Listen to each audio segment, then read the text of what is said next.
You know, being black in America is tough. You know, I go to the store, you know, I got dreads and tattoos. You know, I get followed around stores. You know, I've had run-ins with the police, you know, where I've been treated like where I felt like I've been treated unfairly, you know. So it's just, you know, I just feel like it's time, you know, it's something that we all dealt with our entire life, you know, and it's unavoidable, you know, it's out there. So I just want to bring knowledge to the situation, you know, and just, you know, whatever I can do to make a change, you know, it just got to be done.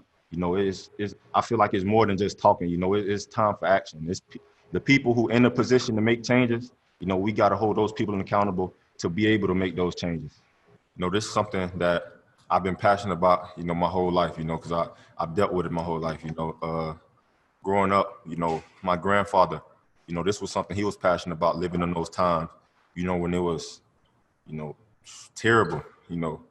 So growing up, hearing his stories about stuff, you know, it just, you know, over time, it just, you know, it just kind of resonate with you. And then, you know, starting to see stuff for myself as I got older, you know, it's just something that, you know, I feel like change has to be done, you know. So I feel like I have a voice, you know, that I should use to try to bring change about. What can you tell us about your grandfather and his influence on you? Like, what's his name? Where is he from? And what was he telling you about his life that inspired you? His name's Cedric Pratt, from Miami, you know, just telling me stories about, you know, how bad he was treated, you know, his family was treated. You know, he was telling me about an uncle he had, you know, murdered by the KKK, you know. So this type of stuff, you know, it holds a deep place in my heart, you know. So it's just, you know, I love talking about it, you know, expressing my feelings, you know, because it's something I hold in, but I feel like, you know, it's like a relief to me just to talk about it.